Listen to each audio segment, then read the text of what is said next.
This episode of the All About Nothing podcast is sponsored by listeners like you and Big Media LLC, encouraging you to check your voter registration. In a world where every voice counts, ensuring your registration is accurate and up to date is the simplest, most effective way to guarantee your vote is heard. Don't leave your participation to chance. Take a moment today and verify your status and stay ready for the next election by visiting theallaboutnothing.com/voter. All right, welcome everyone to the All About Nothing podcast, kind of daily show. I am Barrett Gruber, host of the All About Nothing podcast. You can find me across all social media at Barrett Gruber. With me is Brock, who is the coordinator of the Soda City Comic Con here in Columbia, South Carolina, coming up August 22nd and 23rd here at the Columbia Metropolitan Convention Center. So we are less than a week away. Tickets available. Any VIP passes still left for this event? Yeah, but they will sell out. They will sell out before Saturday. So if you're interested, get your VIP, and you'll get a bunch of cool stuff like we've got. Comes with a 2-day pass, comes with a bag. Next Monday when we go live, or maybe we go live between then, I'll have one kind of assembled, and I'll be able to pull out and show everybody what's included. Yeah, there we go. It's strong. The game is strong. Brock, of course, still single and available. There, absolutely. There. I guess just real quick, if you want to participate in the show, you can chat with us on YouTube, Twitch, or Facebook failed. I don't know what happened with Facebook, but Facebook failed, so can't do it on Facebook. You can find links at the top of our webpage, theallaboutnothing.com. Let's get into it. Brock, you sent me something. Yeah, pull it up. Do you want to tease this a little bit, or no? It's just one of those things that when you're doom scrolling and you're just killing a little bit of time because you're singing a man about a horse, and you just happen to come across a video that you just think that you know what, I think my Facebook friend should see this, and so you send it out to them. And I wanted I wanted you to see it, and I wanted the viewers to see it, because I think the reaction is just the whole video just works, and it's about 15 seconds. Let's go. Okay, let's go. Everybody was now watch the landing. Bam! Stuck it. Now watch this. I saw this and I'm like, I had to watch it twice. Yeah, let it go again. Watch this. Like, pow! Watch it spins in the air, lands. Oh, he lands on the 3-point, takes the bike, and pew, just blows it. Olympic-level. That is a beast. That was decathlon type athleticism. I mean, does the double drop kick, spins midair, catches himself in a 3-point stance, grabs the bike, and throws it like a shot put, and got great distance. And I know you're going to say this is AI. I don't think so. I think that guy's a beast. I am probably the last person to determine whether or not something is AI. Yeah, I don't think so either. I just saw that and I'm like, that is quality. And I sent it to Steve, and his response was, damn. There's just nothing else to say to it. You're just like, holy cow. And it still would have been awesome if he had just drop kicked him. But I mean, do the spin halfway through, land the 3-point, take the bike and just throw it like that. And I mean, that bike must have been 18 feet up in the air, and he probably threw it 30 feet. I mean, that is not a guy to scuffle with. No. I'm good, dude. You know. No, if I catch enough vertical to go horizontal to plant somebody in the face and in the chest, to take them off their bike. That guy's flying backwards like this. Oh yeah, he's like, But to be the guy doing the kick, I have to assume that I would not recover enough to be able to pick up a bike and throw it up a hill. It's just, not in me. He chucked it, and I was just like, you know what? Let's start the show off with that, because that's the way to start it off with a bang. That's fair. You're preparing, I guess. Zach and I are going to be bringing back the What the Pod Was That here in the fall after the November elections. From prison. He is. In fact, yeah, he will. He will be. He will be with me next week at the Soda City Comic Con. Fuck, I think I like saying coastal a lot, and Wilmington is amazing Yeah, as it's a far as nice a city to go visit. So, so am I going to be relieved? Am I going to be sent to purgatory? no, Oh, no, okay. no, no, no. He's going to come back and do shows with me because his schedule has worked out. So he is going to be coming back to do regular episode releases. So Okay. the Kind of Daily Show, no, you are here and good to go. The South Carolina special Republican primary election was yesterday. We had the results. You survived. I did survive. I did the roving for it. It was a unique experience. I think that I can honestly say that I like it better than clerking because I don't have to do any interacting. Truly, I don't have to do any interacting with voters, which is nice and good for them too, because I'm a lot to deal with. But yeah, no, it was great. I drove a lot of miles. My territory was, I had 9 different precincts and they were very spread out.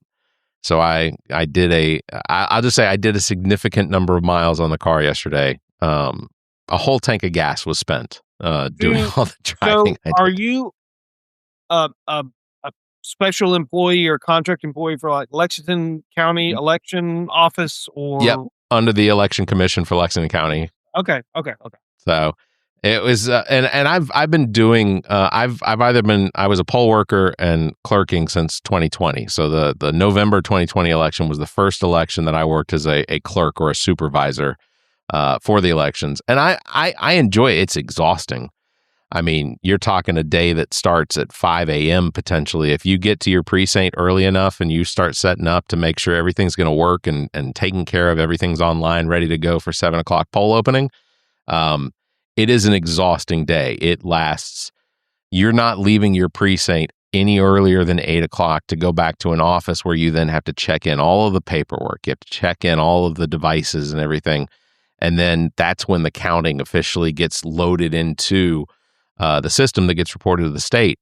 It wasn't very late last night before we found out that Darlene Graham and Representative Ralph Norman have secured their spots in the runoff for South Carolina's U.S. Senate seat.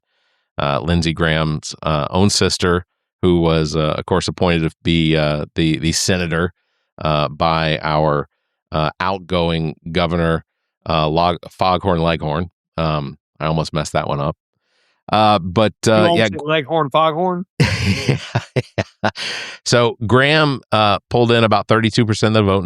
Norman finished with about 25% of the vote. So they were about 8 points apart. Mark Lynch, who was my guest on the episode that released this week, he came in with about 6% of the vote.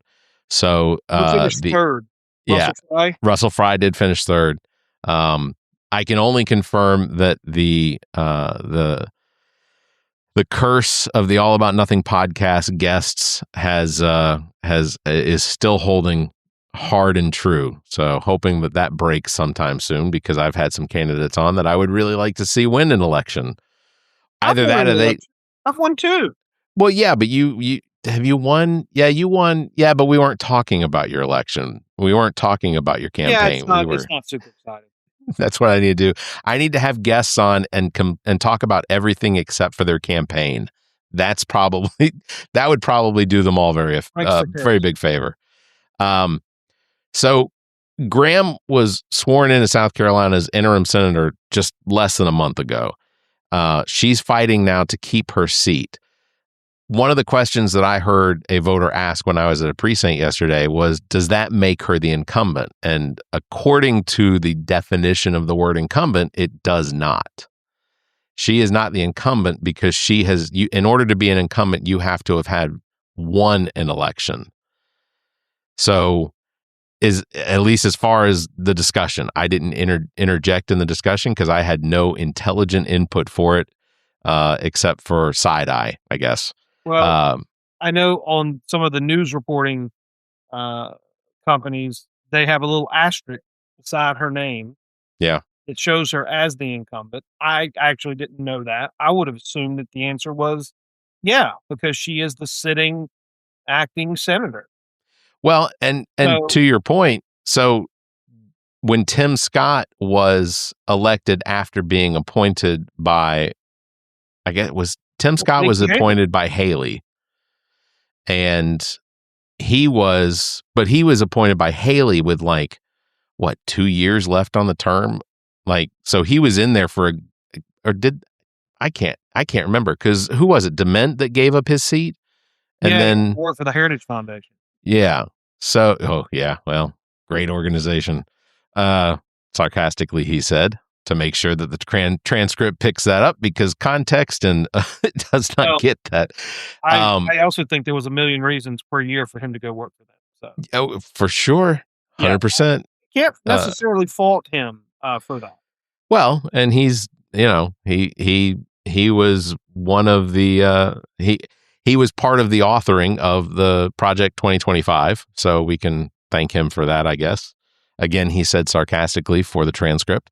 But yeah, I don't know that Tim Scott wasn't the incumbent because they're still describing this Senate seat election in November for South Carolina as an open Senate seat.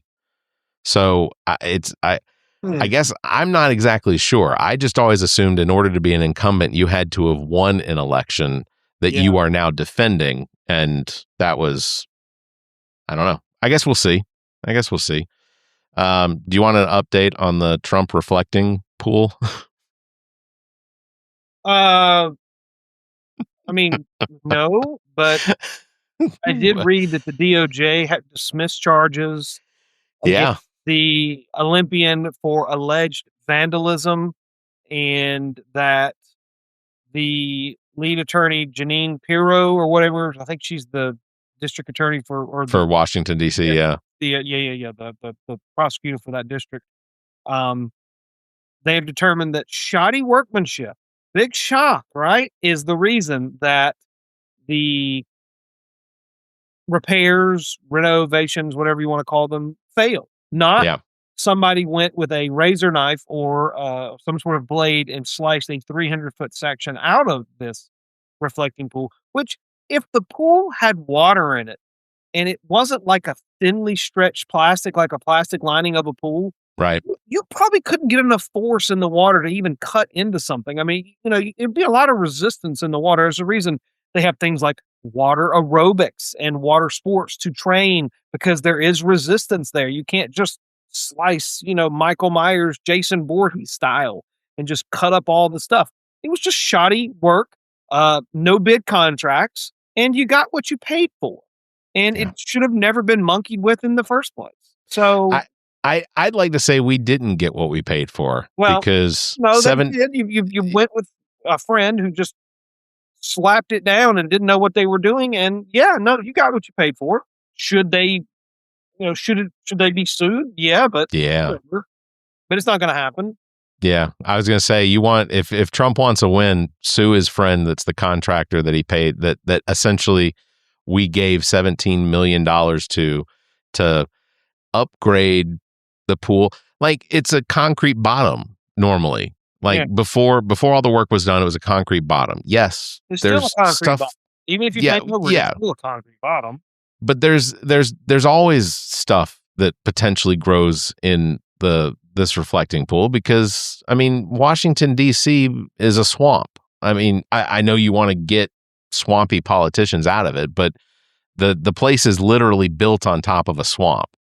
So the water is, I don't care how much filtering you do but the whole thing was designed, based on what I've read, the whole reflecting pool was designed to slowly drain out, and and then of course rainwater and city water replace the water that's slowly draining out. But that's the whole purpose of it. It's just supposed to refresh itself, and it's not necessarily bad for algae to be grow. I mean, we have algae growing in all of our ponds.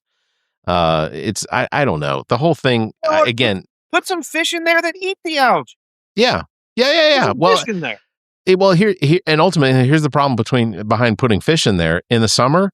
That the water temperature of the reflecting pool, regardless of whether it's got a blue liner on the bottom of it or not, Ridiculously the temperature peaks at like 100 degrees or 95 degrees. Like the water temperature gets hot because the thing is shallow.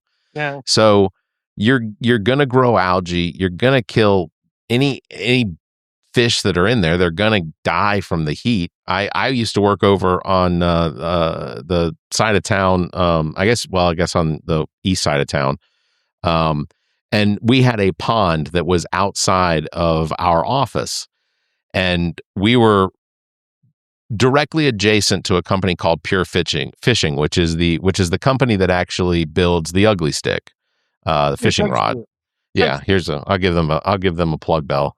But so they did research and development out of that office, and one thing they do is they'd come and stock that pond with fish, and then they'd come out and test their fishing rods.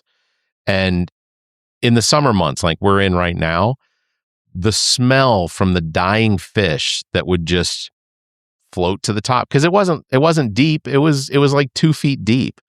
The smell was awful all summer long. It was a terrible experience to be sitting in an office just directly adjacent to this little pond. But Trump apparently recently just acknowledged that there was no video or proof of alleged vandalism to the pool. Oh, really? Right? No kidding. America gasps. I think it was proof or evidence. I think it was yesterday. So Taco Tuesday. It's Trump. That's what's going to happen. You know what? I like tacos. I do too. Make a lot of money off tacos. I got a great place around the corner that on Tuesdays does $1.50 tacos. They are fantastic tacos. A little salsa added to them. They're really good. Wall Street also likes taco too. Yeah, they do. But are you done with your fish story? No, please go ahead. No. I'm saying because it's a great transition to what I want to talk about. So, I've got this shirt from ZJZdesigns.com. It's one of their Thanksgiving prints, and I wore it to family dinner last year. I got more compliments on that thing than any of the food that we brought.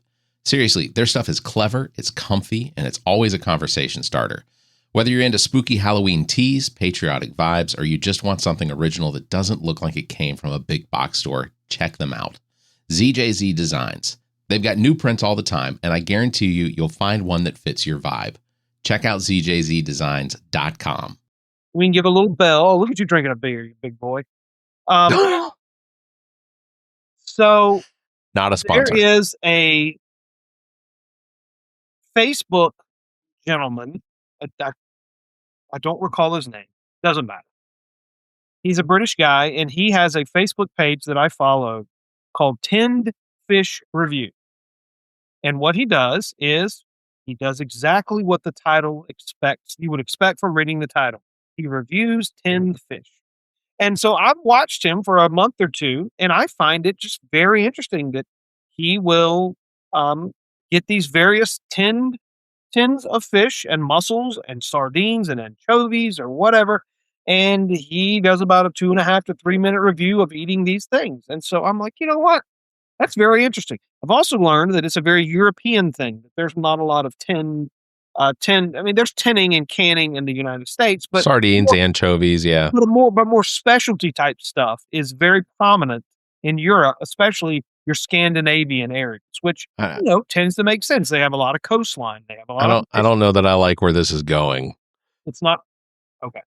Well, be that as it may, my daughter and I started watching this guy, and he has a very particular saying: "Let us decant the tin," where he empties the tin onto the plate. Then you see the fish. He tastes it. He reviews it. He squishes it.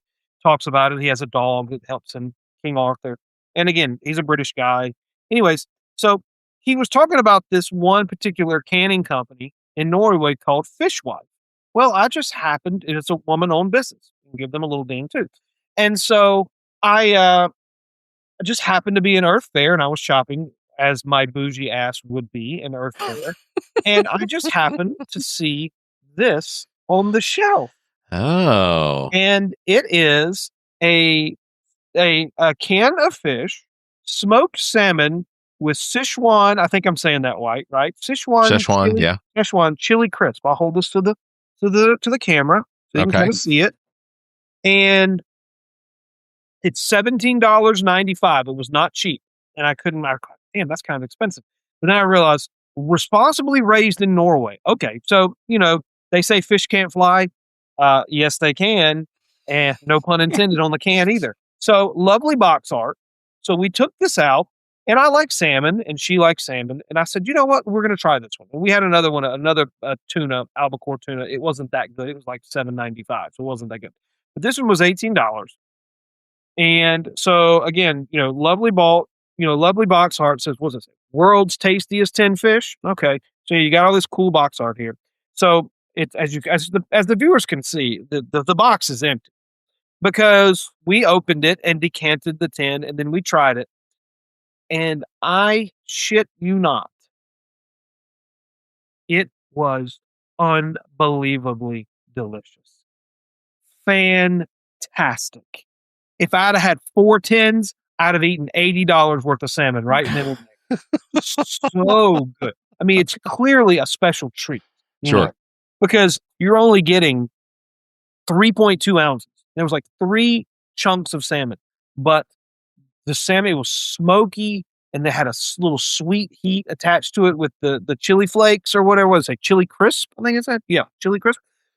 The sauce, and the people that know me know that I love a good sauce. I mean, you kind of have to like sauce if you're raised in the South. Hey, when sauce, different versions of barbecue sauce, vinegar's the best. We're not having this discussion. Moving on from that, honey mustard. Some people like Alabama white sauce. I do not. Branch versus blue cheese. I mean, again, lots of different sauces. Balsamic on tomatoes and mozzarella, whatever. So the sauce was, it's a 10 out of 10. It was unbelievably delicious. And that was something we did over the weekend that was very exciting. Again, Fishwife, smoked salmon with Sichuan chili crisp, fantastic 10. If you like tinned fish, try that one. Worth every penny. Wouldn't recommend eating a lot of them or you'll go broke, but it was fantastic treat. Great one. Do you want me to tell you where I thought you were going with that? I was actually going to ask you, where did you think I was going? Because I'm sitting here looking at this box and I'm like, we're going to talk about this can of fish. Well, I know that at one point we discussed that there was a hole in the schedule for the upcoming Soda City Comic Con on stage. Yeah. And well, I thought, hole in the stage. There's a hole in the schedule. Yeah, there's a hole in the schedule. There's a hole. Yeah. Okay. So I thought that you were potentially acne holes and put it on the stage. And look, don't step in the hole. Speaking of which, Wile E. Coyote versus Acme, that movie looks like it's going to be fun. No, I thought that you were going to potentially suggest for an hour or potentially for a segment in that hole, potentially having Zach and I try canned meats on stage. I need you the whole day. I don't need to put you in. I need to put you in the stall and you can't come out. I'm just saying that's what I thought my fear was. I tell you what I did over the weekend. I got a tattoo freshened up. I got it covered and freshened up. And is it where you can show everybody, or is it? Yeah. So wow. Is that Dr. Doom or? No, it is. So it is. Oh, it is my Atlian tag, my ATLian tag for Outcast, of course, on a hatchet with some leaves. And I would like to shout out the toy shop over in Lexington, South Carolina, near Red Bank. Tattoo shop? Yeah. The toy tattoo shop.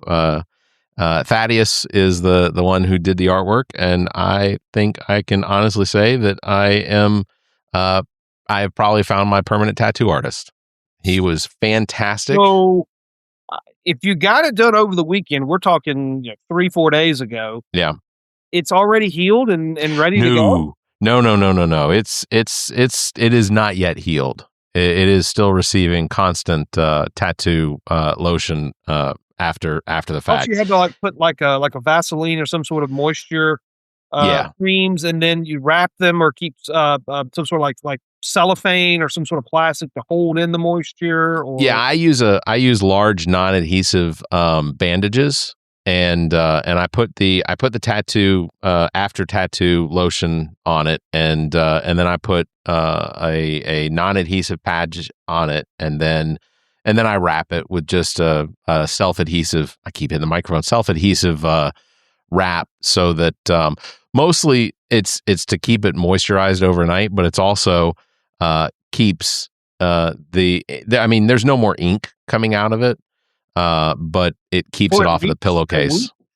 Yeah, it weeps for a little while. Yeah. It's. Well, I mean, I for the record, I have no tattoos on my body, but as I've gotten a little bit older and become a little more single and available, I have thought about the idea of like, oh, you should maybe get one tattoo or start something small. Like, part of me just wants to jump off the cliff and just dive head first and get a whole sleeve. Like, just do a whole sleeve. Not necessarily in one sitting. Yeah. But like ultimately, like from the shoulder all the way down, which I hear right in here hurts which I probably wouldn't do right there on the bone because there's nothing but bone. But I've also heard kind of under here, right in that area hurts very much. Yeah, that area right there.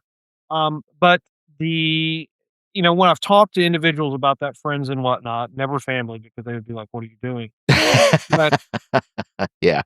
the question I'm always asked is, well, what would you get? And of course, that's the $1 million question, right? If you're going to get a tattoo, you have to have something that you want tattooed on your body.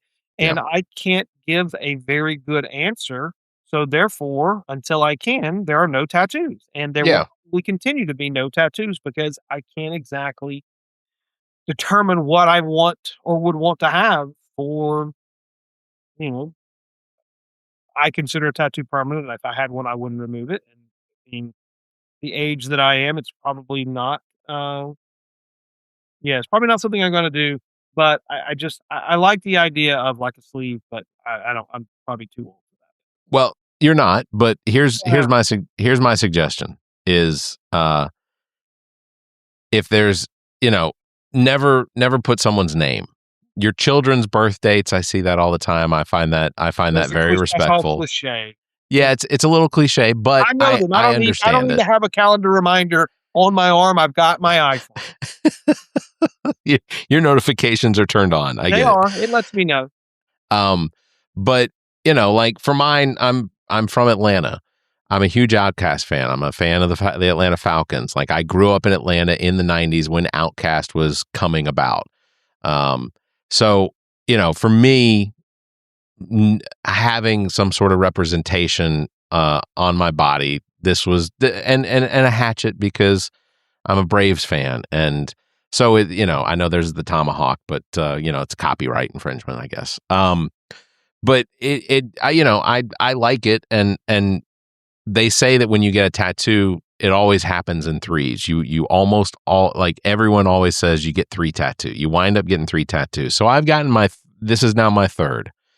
And no, the back of my above my butt crack is not there is no tattoo there. I had gotten a cross on my no tramp stamp. Yeah, no tramp stamp here. But I've actually already started working on the idea for the 4th tattoo. But but that begs the question. If you jump off the diving board and land on 4, does that put you ultimately capping out at 6 since they come in 3? It does. So, so once you start a new cycle, you got to go full circle. Yes. Yeah. Right. And I plan on doing it. And like I said, I think with Fad over at the toy shop, a toy ink shop in Red Bank, I think he is a fantastic artist. And I will say, Brock, if you ever do decide to get a tattoo and you leave the artwork design up to the artist, let them be the artist. Your body is their canvas. Let them just work until they consider their work done, because things like this are what will turn out. As far as, I love what he did. So it's, that's my suggestion. I had a 4-hour session on Friday that turned into a 7-hour session because as soon as we crossed over into like the 4 hours and 30 minutes and then the 5 hours, I was like, I got to remember what people tell me. If the artist is working and he's not caring about how much time is going, or the artist is, they're not working, caring about how much time is being spent, just let them keep going. Because ultimately that's how the best work turns out. So yeah, the Toy Ink Shop over in Red Bank, South Carolina, Lexington, South Carolina. Fantastic work. I absolutely love it. Last thing I was going to mention was Caroline Leavitt is leaving the White House at the end of August. I saw that today. I want to go back to Your Body is Their Canvas. That just screamed like Red Dragon, Hannibal Lecter type vibes. I'm just like, I don't know about that. Anyway. Yeah, I did see that came across the newswire today that she was leaving. I guess she met her quota of lies to tell on behalf of the president. She surpassed because we had Spencer in the first term, and then there was somebody else who served as his press secretary, and then the woman that is now the governor of Arkansas, I think she wound up being Sanders. Yeah, Sanders. And I think she served out the rest of the time. So during his first term, he had 3. Now, Spencer, if I'm saying his name right, Sean Spencer, wasn't it? Sean's, yeah, or was it Spicer? Spicer, that's what it was. Yeah, Melissa McCarthy did a great impersonation of her at SNL, riding that podium around. Oh, that was so fun. We should pull that up next week and watch that. That was great. That's great, yeah. But he wasn't, I think he was not there very long. I think during Trump's first term, like, he went through more press secretaries than any president in recent history had gone through. It's not unusual for them to have a couple, I think, during their term. I mean, I know Jen Psaki, I think I'm saying her name right, was one for Biden, but I'm pretty sure he had another one. Oh, Trump also had that Kaylee, the one that's on Fox News now? That good-looking blonde. Kaylee, whatever her name is. Yeah, I think you're right. I think you're right. Yeah, so don't go. Caroline Leavitt is absolutely going to be recognized as one of the most trusted Trump aides. I don't know that you could really. I often just go through. I often question whether or not, as a Trump press secretary, do they absolutely fully believe everything that they're saying, or are they just really good actors? And I think I could say that for all press secretaries, not just Trump's, because they can only really give out the information that is truly available from the president's office. So I don't know. Leavitt said she cannot be the best mom of her 2 young children, the mom that they deserve, while devoting the constant time, energy, attention required to being the White House press secretary. So she was there for just over 18 months, and hers is now the second longest tenure of any Trump press secretary, behind only Sarah Huckabee Sanders, who held the job for nearly 2 years in Trump's first term. So, and then turned it into a governorship. A governorship, yeah. A gubernatorialship. You can't ask for better press coverage than being the press secretary, which basically you get to address the country. These aren't apparently going to work today. You get to address the country on a daily basis. Yeah. I mean, how can you not be well known? Transitioning to last one, Trump hides in a catering truck to get onto a secret flight out of Turkey last month. So news broke this week that Trump last month was whisked out of Turkey on a very secret military aircraft in an elaborate plot to keep his location secret amid security fears tied to the Iran war. This was first reported by the Washington Post. Apparently, a catering truck pulled away from Air Force One about 5 minutes after Trump boarded. So there is video evidence of Trump climbing into this catering truck and then being driven away. Apparently, he was not the only one that was in this catering truck. His assistant, who they now the woman that he has with him 24 hours a day, who apparently it's being reported has some sort of a zapper or something. She has to stand close to him during press conferences and things, and when he starts to fall asleep, apparently she is zapping him back awake. It's an interesting little tidbit of information. He is 80.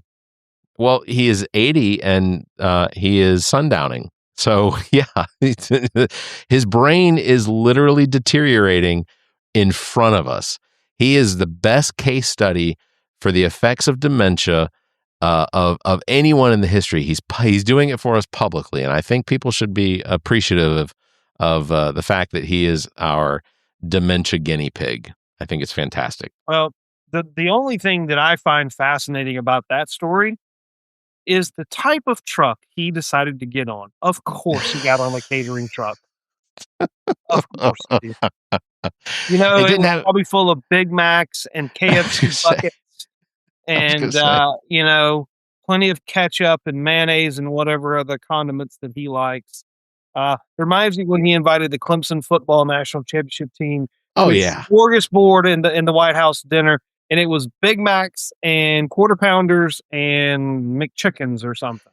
Yeah. So one of, and I'll say this real quick before we get off, but one of the greatest things that I learned about that Clemson championship McDonald's dinner at the White House was, and of course we live here in South Carolina, so chances are you know somebody who knows somebody that was at that dinner, or you know there's a 6 degree of separation potentially. And I have a friend who played for USC who is friends with someone on that Clemson championship team, and said that not only was the food cold, but in some case, so the food was cold, but the drinks were all warm. The staged photo of Trump standing in front of all of the food, apparently most of that was it had been delivered hours before Clemson was received by the White House to actually eat. So Clemson football players from the championship team that year that ate dinner at the White House with the president ate cold McDonald's, which sounds disgusting. Well, I'll say this. I am a fan of cold food. I will take leftovers and stick them in the refrigerator the night before and then eat them for breakfast the next morning, just right out of the fridge cold. Now, of course, that's like really cold and, you know, not been sitting out for hours upon hours contracting who knows what. But if I were to reach into my refrigerator and pull out a Quarter Pounder from the night before and eat it the next morning cold, it would probably be, it would pass the test for me. That wouldn't faze me. Sure. The more concerning part of your story would be the warm drink. Now, that would be disgusting. They probably were watered down and warm. That's like going to Europe and drinking a room temperature or warm beer. It just sounds disgusting in every sense of the word. So eating a cold burger, not a problem. It's McDonald's. It's kind of like the Twinkie of fast food. It would survive the nuclear war, and you know you could probably still eat them 6 months later. Wouldn't kill you. Might not be the most nutritious, but certainly wouldn't kill you. Food doesn't bother me so much. Disappointing if they had fries, because hot McDonald's fries right out of the vat. I mean, I don't really know if you could beat them. I mean, they're pretty damn good. They're good hot, yeah. They're but good cold McDonald's fries would be very disappointing. Very disappointing. I don't even like microwaving McDonald's fries. I don't think they pass the microwave test. You gotta go air fry. Sure, absolutely. Yeah, but they're Absolutely. good. Right, fresh out the hopper into the little carton. Yeah, they're fantastic. Some of the best fries out there. Cold fries, awful. You know. Yeah. So and ultimately, I'll be honest, I don't know actually like what level of heat or cold McDonald's improves or gets worse because it's McDonald's, but you know, it's okay. They're not a sponsor either.